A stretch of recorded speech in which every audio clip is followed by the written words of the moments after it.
बिस्मिल्लाहिर्रहमानिर्रहीम, अस्सलाम वालेकुम। मैं हूं फ़ाइज़ा मलिक और आप देख रहे हैं फ़ाइज़ा मलिक ऑफिशियल।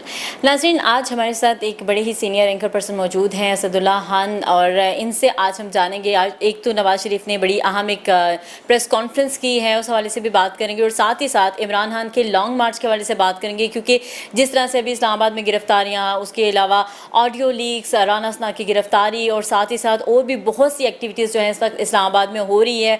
हर गुजरते दिन के साथ तो नहीं कह सकते, हर गुजरते घंटे के साथ कुछ ना कुछ नई डेवलपमेंट्स हो रही हैं। इन तमाम तर चीज़ों के ऊपर डिस्कस करेंगे। अस्सलाम वालेकुम Asadullah, and thank you so much for your time. बहुत शुक्रिया जी। अच्छा सर, सबसे पहले तो ये बताइएगा कि आज जो लंदन से एक प्रेस कॉन्फ्रेंस हुई है मरियम नवाज़ की और साथ में नवाज़ शरीफ की भी, पीटीआई वाले तो ये क्लेम कर रहे हैं कि ये रिकॉर्डेड प्रेस कॉन्फ्रेंस हुई है। और दूसरा, आपको आज की प्रेस कॉन्फ्रेंस कैसी लगी? कि मतलब उसमें क्या कोई प्रोडक्टिव बात थी या सिर्फ गिले गुजारे या शिकवे शिकायत थी? नहीं, देखें, एक तो ये है कि ये रिकॉर्डेड है और ये 24 घंटे पहले रिकॉर्ड की गई है। ये कैसी प्रेस कॉन्फ्रेंस है जो 24 घंटे पहले रिकॉर्ड की गई? एक तो इसकी ये अलग बात है। दूसरी इसकी ख़ास बात यह है कि इसमें सिर्फ 3 सहाफ़ियों के साथ ये प्रेस कॉन्फ्रेंस की गई है। सही। मर्सी के 3 सहाफ़ियों के साथ, और बाकी सहाफ़ियों को नहीं बुलाया गया इसमें। प्रेस कॉन्फ्रेंस तो वो होती है कि आप मीडिया आए, बैठे, सवाल जवाब हो, और आपने उसमें जब सवाल सुने होंगे तो आपको अंदाज़ा हो गया कि इन्हीं 3 लोगों को क्यों बुलाया गया है। तो मेक श्योर किया गया है कि सवाल कोई ऐसा ना हो जाए कि जिसका जवाब देना मुश्किल हो, वरना सहाफ़ी के पास काउंटर क्वेश्चन ना हो, ये हो नहीं सकता। अब नवाज शरीफ साहब ने कई कमज़ोर बातें की हैं इसमें, अगर चलें उनकी प्रेस कॉन्फ्रेंस का एक हिस्सा तो है, और ज़्यादा हिस्सा जो था वो तो था जो बीवी, बेटी, माँ, इन मौज़ूआत पर।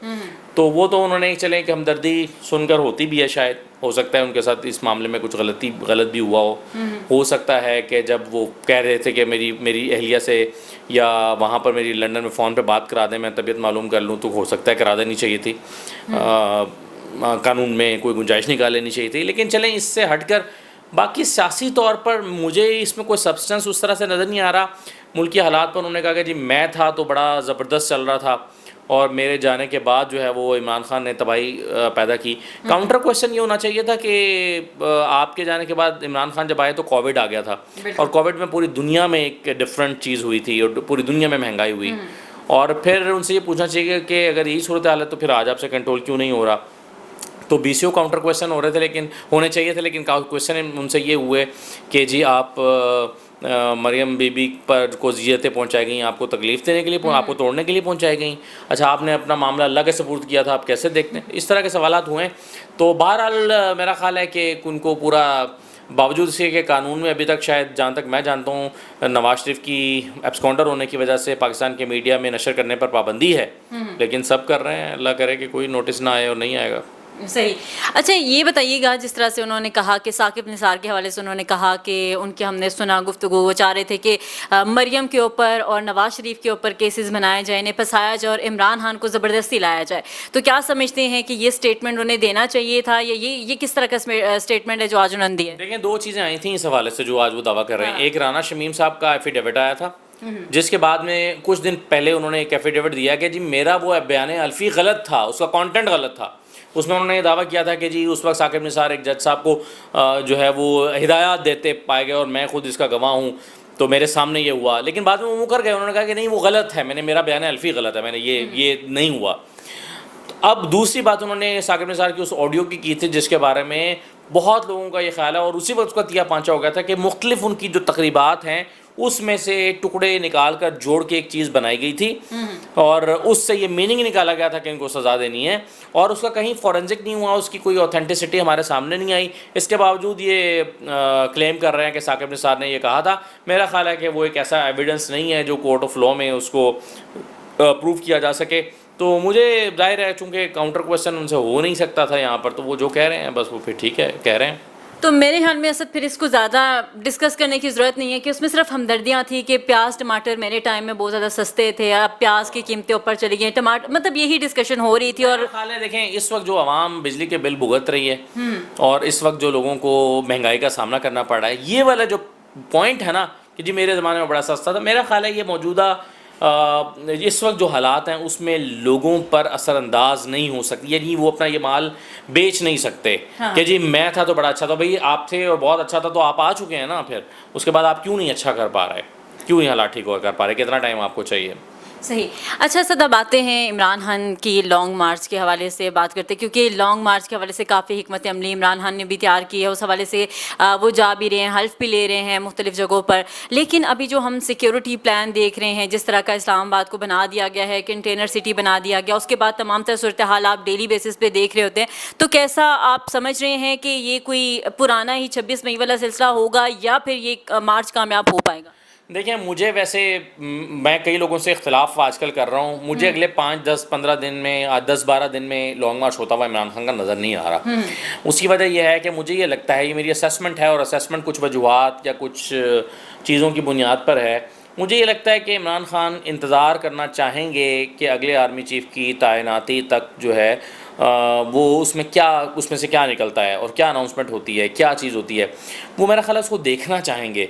और अगर वो अभी कर देते हैं तो फिर उनका क्या ऑब्जेक्टिव है, वो या तो फिर उनका ये ऑब्जेक्टिव है कि वो चाह रहे हैं कि मैं लॉन्ग मार्च करूं और हर सूरत हुकूमत घर चली जाए, और हुकूमत घर चली जाए तो आर्मी चीफ जो है वो ना लगे और वो मैं लगाऊं। तो अगर तो ये ऑब्जेक्टिव है तो फिर तो शायद वो कर दें। हाँ। लेकिन अगर उनका ऑब्जेक्टिव सिर्फ अगले इलेक्शन लेना है तो फिर मेरा ख्याल है वो डिले कर सकते हैं कोई 15-20 दिन के लिए, 25 दिन के लिए, जब तक कि ये ना हो, मुझे ये लगता है। लेकिन मेरी ये और भी राय है, वैसे मैंने अपने भी एक वीलॉग में जो रिकॉर्ड किया उसमें ये कहा है कि इमरान खान जो है वो इस वक्त उनके बारे में एजेंसियों की कैलकुलेशन ये है कि उनके ऊपर अंदरूनी तौर पर पार्टी की तरफ से दबाव है कि फौरी तौर पर आप लॉन्ग मार्च में जाएं, तो ऐन मुमकिन है कि इमरान खान अपने उस दबाव की वजह से लॉन्ग मार्च में चले जाएं।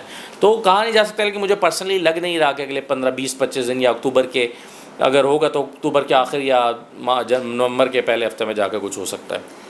नवंबर के पहले हफ्ते में, लेकिन 22 नवंबर को भी मतलब अगर 22 नवंबर तक वो वेट करें, क्योंकि 22 नवंबर को ही आर्मी चीफ का जो मुद्दत है वो 29 नवंबर सॉरी तो पूरी होगी। मतलब आप ये समझ रहे हैं कि नेक्स्ट मंथ तक जो है लॉन्ग मार्च के हवाले से मुद्दत तो तब पूरी होगी, लेकिन अनाउंसमेंट पहले हो जाती है, तो इम्कान ये है कि अक्टूबर के आखिर तक या नवंबर के शुरू में नए आर्मी चीफ का ऐलान कर दिया जाएगा। सही। अच्छा सर, ये भी बताइएगा, जिस तरह से ऑडियो लीक्स डेली बेसिस पे हम देख रहे होते हैं कि कोई ना कोई नई ऑडियो आ रही होती है, कोई ना कोई नई इस तरह की चीज़ हो रही होती है, तो नहीं समझते कि इमरान खान का हॉर्स ट्रेडिंग वाला जो एक बयानिया था वो इससे मुतासिर हुआ है?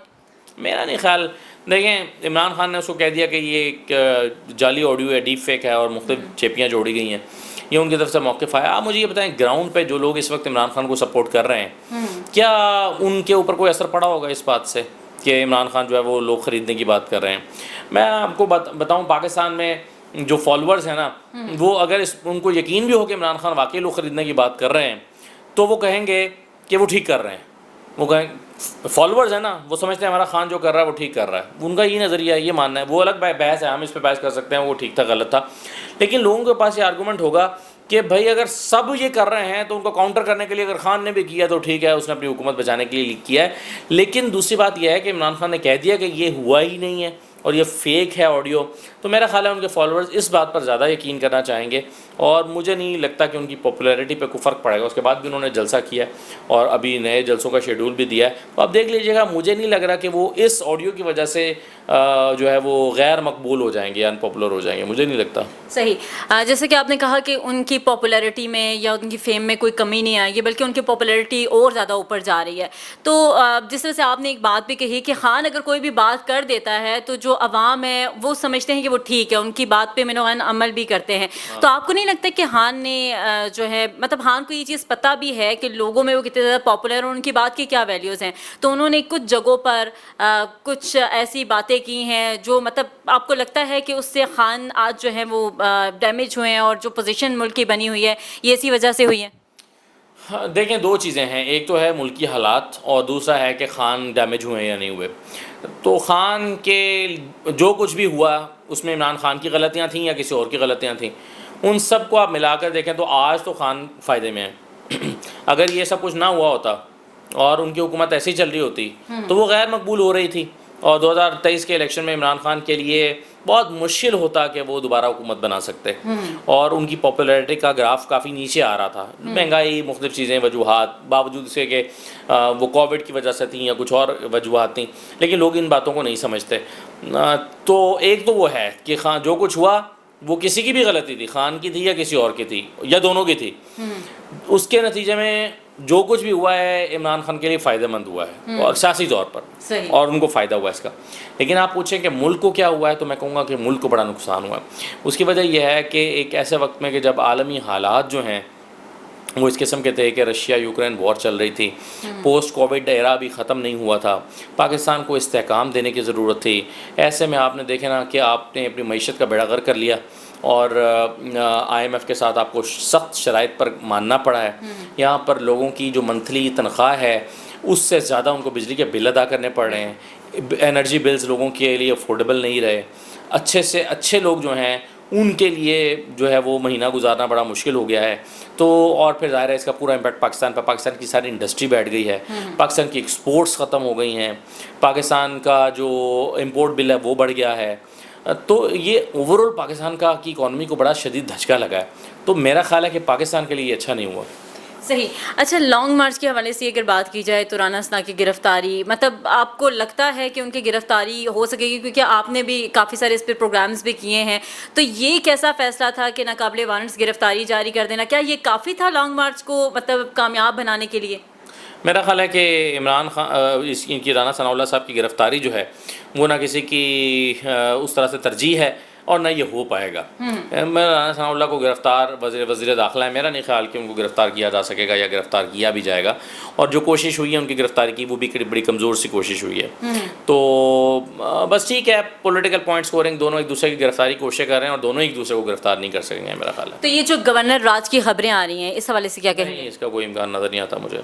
और आने वाले दिनों में ऐसा कौन सा अदालती फ़ैसला है जो गेम चेंजर साबित हो सकता है? हाँ, ऐसे कई चीज़ें चल रही हैं, जैसे एक तो नैब तरामीम का मामला चल रहा है। अगर नैब तरामीम को उड़ा देती है सुप्रीम कोर्ट तो इसका एक वो बड़ा ब्लो करेगा। दूसरा ये है कि 621F के हवाले से जो फैसल वोडा का केस चल रहा है, तो अगर सुप्रीम कोर्ट ये कह देती है कि 621F जो है वो सिर्फ डिक्लेरेशन कोर्ट ऑफ लॉ दे सकती है, इलेक्शन कमीशन नहीं दे सकती, जो कि उन्होंने कहा भी है, और ये फैसले में तहरीरी तौर पर आ जाता है, तो फिर इमरान खान को भी नाअहल नहीं किया जा सकेगा। और अगर इमरान खान को नाअहल नहीं किया जा सकेगा इलेक्शन कमीशन की तरफ से, तो फिर वो जो ख्वाब देखे हुए हैं बहुत सारे लोगों ने कि खान को नाअहल करा देंगे, वो नहीं हो सकेगा। अच्छा सर, जैसे आपसे मैं ये भी जानना चाहूँगी कि जिस तरह से अभी लॉन्ग मार्च के हवाले से काफ़ी कहा जा रहा है और लोग भी इस वक्त तैयार बैठे हैं कि खान कब कॉल देंगे और हम आएंगे, जिस तरह से इस वक्त इस्लामाबाद में सिक्योरिटी प्लान तरतीब दे दिया गया है, प्रैक्टिसेस बाकायदा तौर पर करवाई जा रही हैं और तमाम तर चीज़ें हो रही हैं, बड़े सख्त इक़दाम जो हैं वो अब किए जाएंगे। पहले भी हमने देखा कि काफ़ी कुछ हुआ जो लोग नहीं बाज़ लोग बेयर नहीं कर पा रहे होते, तो आपको लगता है कि लोग इन हर्डल्स को जो है फेस कर पाएंगे और ये मार्च इन हर्डल्स के बावजूद भी कामयाब होगा? देखें, अभी तक तो हमें यही नहीं पता कि खान ने इस्लामाबाद मार्च के लिए कॉल देनी है। हो सकता है कि उनकी कॉल थोड़ी सी मुख्तलिफ हो सकता है वो इस्लामाबाद ही ना आए, हो सकता है कि वो इस्लामाबाद आने वाले ही रास्तों को चोक कर दें, हो सकता है कि वो बड़ी बड़ी शाहराहों को बंद कर दें, जो ज़्यादा परेशान कुन होगा इस हुकूमत के लिए। सवाल उठेगा कि भाई इस्लामाबाद के शहरियों की आप बात करिए ना, कि क्या इस्लामाबाद के शहरी वो 7 दिन का एक यरगमाल होना कबूल कर सकेंगे? लेकिन अगर 6-7 शाहराहें बंद हो जाएं और लोग जो हैं वो अपने अपने शहरों में ही महसूर होकर रह जाएं, तो क्या हुकूमत उसको अफोर्ड कर पा रही होगी? तो इसलिए अभी हमारे पास प्लान नहीं है इमरान खान का कि प्लान क्या है। मेरा ख्याल है वो इतना सादा प्लान नहीं बनाएंगे कि वो कहें आओ जी इस्लामाबाद चलें और वो मौका दे कि राना सनाउल्लाह को, कि राना सनाउल्लाह आप जितने तुमने शहर इकट्ठे करके रखे हैं वो हमें मारो, हमारे लोगों को गिरफ्तार करो, हमें उठाओ पकड़ो। मुझे नहीं लगता कि इमरान खान इतनी सादा कॉल देंगे और मौका देंगे अपनी अपोजिशन को या मौजूदा हुकूमत को कि वो उनके ऊपर क्रैकडाउन करें। सही, थैंक यू सो मच। बहुत